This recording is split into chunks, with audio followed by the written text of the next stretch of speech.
Kaleidoscope, a weekly public affairs program brought to you in partnership with the Urban League of Greater Cleveland, Kaleidoscope Magazine, and News Channel 5. Good morning, everyone, and welcome to the broadcast today. The MetroHealth system is working on a Medicaid waiver with the state of Ohio aimed at reducing the number of uninsured adults in Cuyahoga County. Tamika Rose is manager of state government relations with the MetroHealth system and will give us more details about the program. Then later we will hear from Gwen Rise of the U.S. Wealth School. She'll explain the best ways for couples to manage their money. And later on the broadcast, the Reverend Paul Sadler of Mount Zion Congregational Church will talk about his new book, 52 Ways to Ignite Your Congregation. Good morning. I'm Leon Bibb, and this is Kaleidoscope. And we begin with Tamika Rose, manager of state government relations for the MetroHealth system. Good to see you, Tamika. Good to see you, too. Tell me about what we're going to be talking about. My notes tell me the Medicaid waiver effort. First off, what is the Medicaid waiver? The Medicaid waiver at the MetroHealth system is an effort to reduce the uninsured population in Cuyahoga County. And it's single adults that are not eligible for the regular Medicaid program today. So those that are between the ages of 19 and 64, and we will provide them with additional medical services such as primary care physician services, behavioral health services, and prescription drugs, along with durable medical equipment. These are single adults? Single adults. Who have not reached age for where they qualify for Medicare just yet? Yes. Yeah. Now, why is MetroHealth pursuing this waiver? Well, we see a lot of single childless adults come to our system that do not have health care coverage. And we see them come through our emergency room. And when you come to the emergency room, you're at a height of acuity of illness, or you really don't need to come to the emergency room, and that's the only way that you can obtain access to health care. So with this program, you can sign up for the program, and you can come in and have a primary care physician that will take care of you, your whole system, and provide you with different avenues to take care of yourself in a whole system.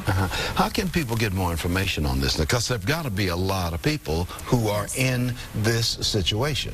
Yes. Continue to follow our website at www.metrohealth.org, and there will be different broadcasts like this one, radio and newspaper articles as well. We'll talk about and we're going to talk a little bit more about this. Now, among my notes, it says, explain the concept of a patient-centered medical home. The patient-centered medical home is where we designate a primary care physician for you and a team of healthcare providers. The most important member besides the primary care physician in my mind is the care coordinator. That care coordinator is usually a nurse practitioner, and they will call you and help you set up your appointments, help you with your prescriptions, help you with different appointments that you may need with behavioral health services and different community services that you may need as well. How big of a situation is this? How big is this whole thing where people need the Medicaid waiver and people need a patient-centered medical home care? How big is this in our area? Well, actually, there are 157,000 uninsured adults in Cuyahoga County. Ohio has 11% uninsured rate. We at MetroHealth have asked the federal government to allow us to expand this program to up to 20,000 people. So it would reduce the uninsured rate by 20,000 uninsured childless adults. Now, where does the money come from to pay for all of this? The money actually comes from the waiver, the Health and Human Services levy that we receive from the Cuyahoga County. From the voters of Cuyahoga County who have voted for this. Yes. So that $36 million will be matched with $64 million of federal dollars. And of course, the goal is for everybody to come to a hospital, knocks on the door saying, I need help. Nobody is turned away. I mean, we don't turn people away in this country. No. And MetroHealth has always provided care to everyone, regardless of their ability to pay, for 175 years, and we plan to do that for another 175 years. Of course, Cuyahoga County is we are all paying into this. Yes. Everybody who's paying county taxes into this. Leave us with a thought on why you think this is so vital, this Medicaid waiver effort. This is so vital because healthcare, everyone deserves a chance to have access to healthcare. They deserve to have access to prescription drugs. They deserve to have access to specialty care. They deserve to have access to behavioral health care.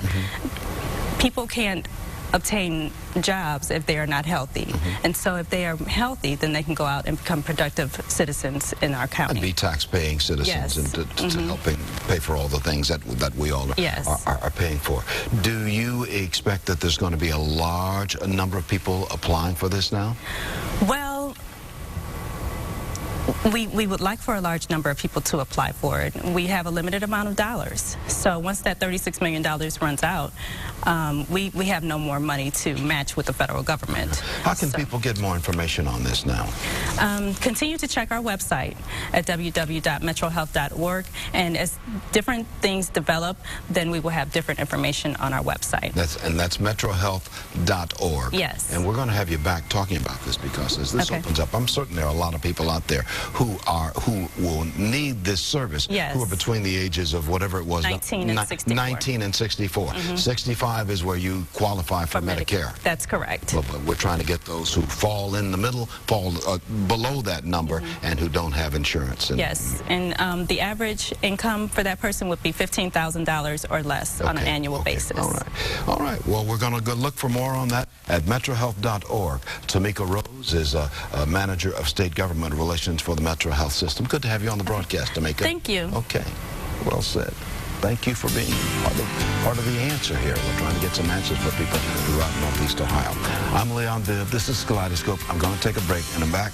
In a moment, we'll be back. We're going to be talking about managing your money effectively after this. Welcome back to Kaleidoscope. Gwen Rise is founder of the U.S. Wealth School, and her role is to teach individuals how to effectively manage their money. She'll share her tips for couples and explain how couples can overcome some of the most common money mistakes. Good to see you, Gwen. Nice to see you too, Leon. What's the U.S. Wealth School?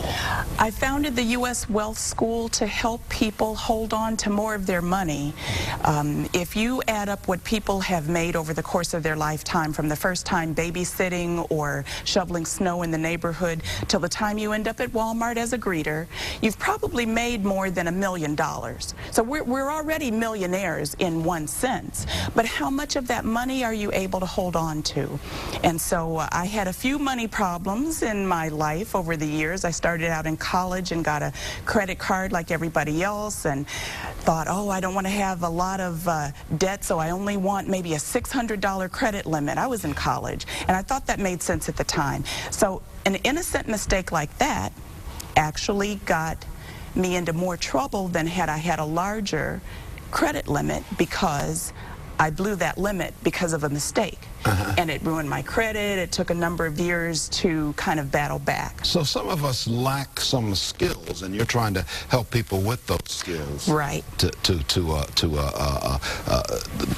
cover that hole that some of us have. Well, where do we make the mistakes?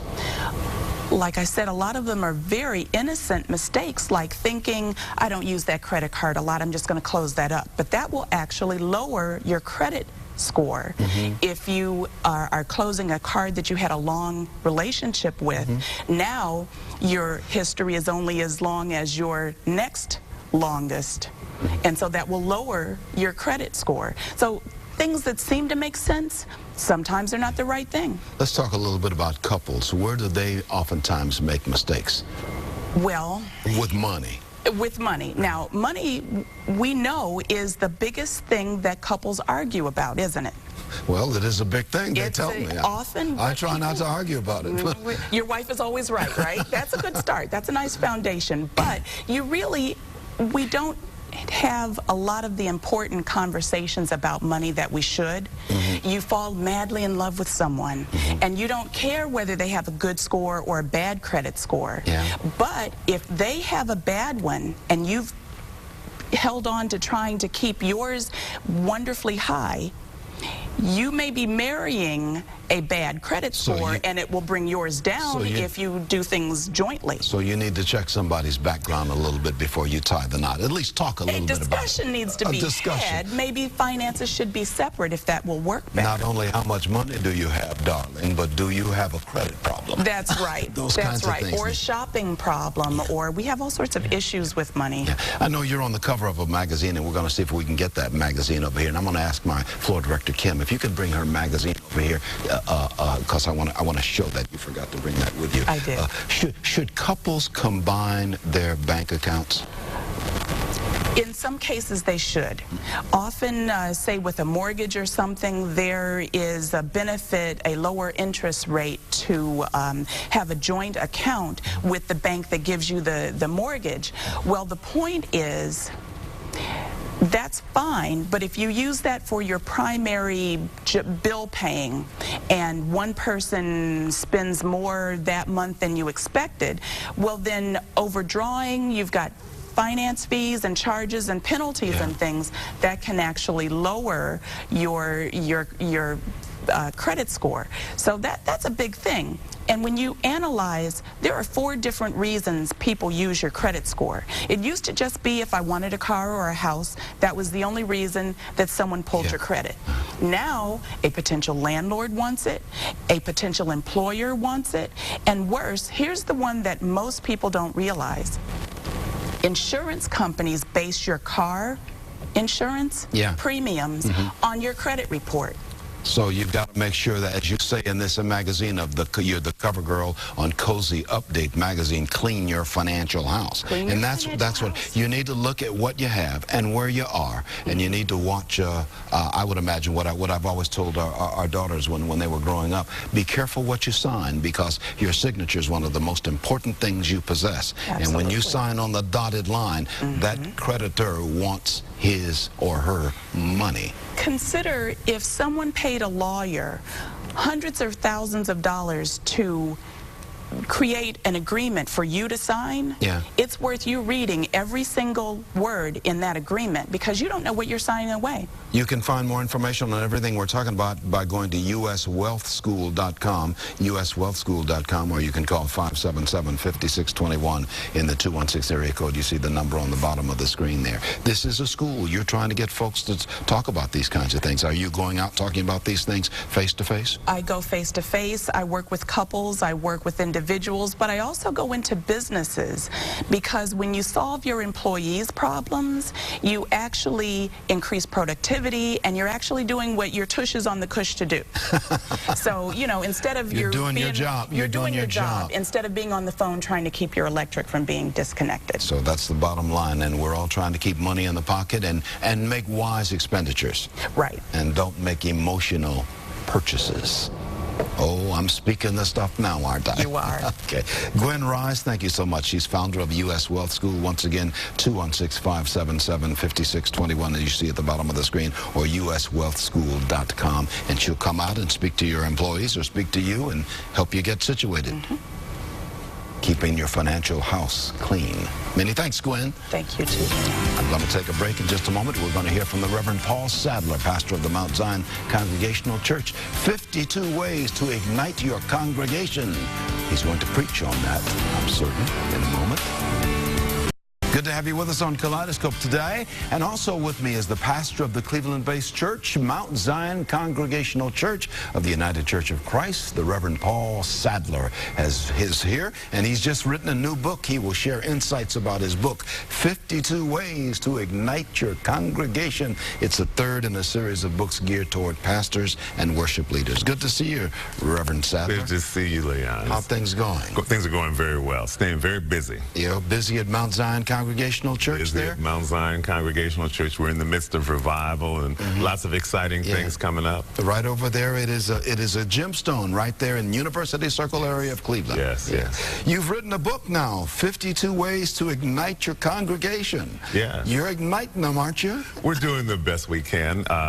It's a book that is designed to help pastors and worship leaders to make some of the hard decisions that we need to make as churches. One of the important things that churches need to understand is that you have to do some things in order to bring about change in church. And change is a hard thing for some people. It is change, a hard thing for many things. What's the primary message you want readers to get from this book, 52 Ways to Ignite Your Congregation? I want readers to understand that they can do something to make a difference in their churches. And there's 52 things that they can do to make a difference in their churches. And I suggest to people, if they try just one a week, at the end of a year, their church will be transformed. It'll be transformed. Transformed. And many churches are going through changes and need to make changes to attract new audiences too. And I don't want to say audiences, but attract new members. Younger people look at things differently. The music and all of that, the style of worship may be different. Absolutely. We live our lives in seasons and cycles. And I think it's important for individuals as well as churches to understand when a particular season or cycle has come to an end and when it's time to start a new season or a new cycle. And that means it's time for change. Yeah. You're also a clergy coach, and we're going to go back to the book in just a moment, but I want to get into this. You're also a clergy coach. What's that mean, Reverend Sadler? Well, that means that I work with pastors. I work with a number of pastors across the country. Right now I'm coaching 4 pastors.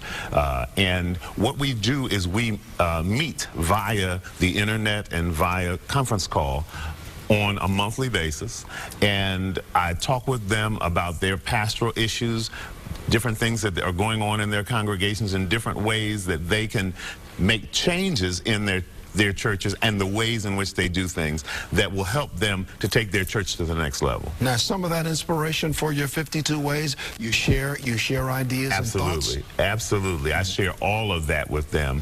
And over the course of a year, which is usually the duration of a coaching session, over the course of a year, they will get all of the insights that are in this book, and not only the insights that are in this book, but more insights that can help them in terms of moving their churches and moving their ministries to a new place. I'm intrigued by number 14 of the 52 Ways to Ignite Your Congregation. Number 14, ask people to talk to one another. Yes, you know, one of the things that I have found, and this is from talking with people who visit churches, is that people can come to a church and sit throughout a worship service and never speak to anybody and never have anybody speak to them. That's a tragic experience, to come to worship and have no one communicate with you. So I'm encouraging pastors to, in the course of the sermon and in the course of the worship service, to have people to talk to one another, to encourage people to turn to one another and speak to one another, to talk to one another, to engage one another in what becomes more of an action sermon, as opposed to just a sermon where you're just listening and receiving. You're becoming engaged and you're sharing with the people on both sides of you. Add dance to your worship.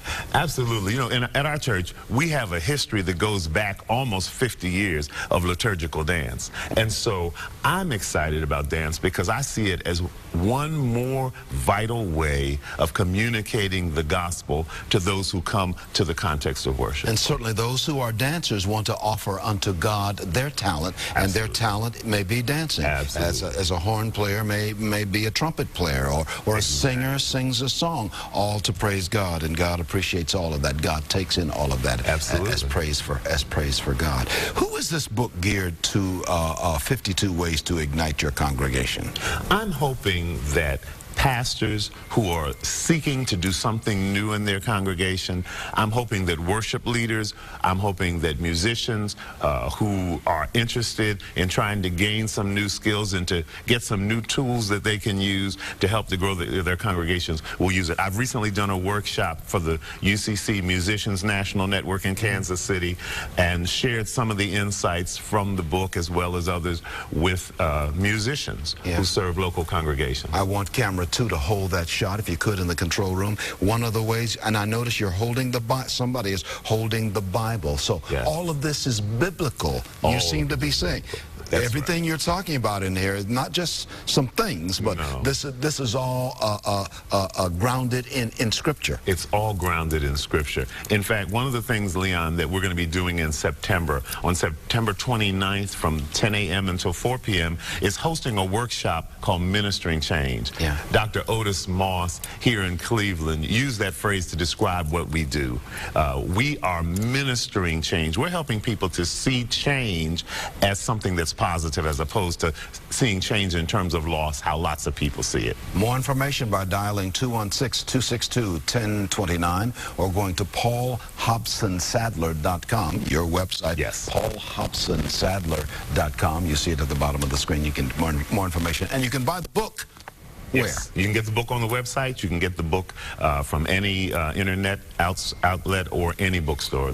Any quality bookstore. If it's quality, it's there.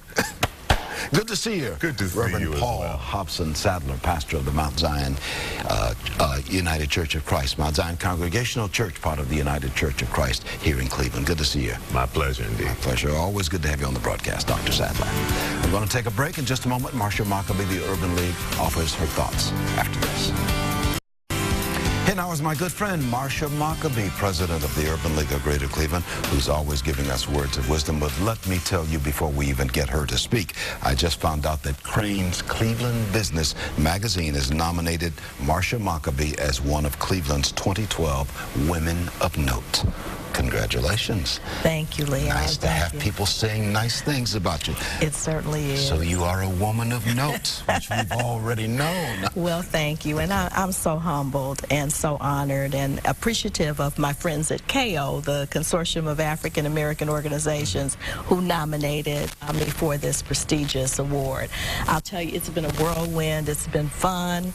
We actually had a live photo shoot at the Cleveland Metro Parks Zoo in preparation for this luncheon that's going to happen next week on the 25th of July at La Center out in Westlake. So I've met some of my other colleagues who are being honored. They're outstanding women. I feel honored to be in that number and just very humbled because it brings attention to the Urban League. And we're always trying to promote what we're doing there, the good work, and what we're doing in the community. So it's just another opportunity to showcase the Urban League. What the Urban League has is you. You have taken the Urban League and taken it to another step. And you stepped in at a time when it needed strong hands on the tiller, on the helm, on the wheel. It needed strong hands, and you certainly have provided that. And this town is way better as a result of this woman right here, Marcia Maccabee, president of the Urban League, because you have really been steadfast in going through some rocky waters, which everybody's going through, economically speaking, here in Northeast Ohio. But thank you for what you do. Thank you, Leon. Woman of note. Thank you. Ladies and gentlemen, Marcia Maccabee. Thank you, Leon. Kaleidoscope, a weekly public affairs program brought to you in partnership with the Urban League of Greater Cleveland, Kaleidoscope Magazine, and News Channel 5.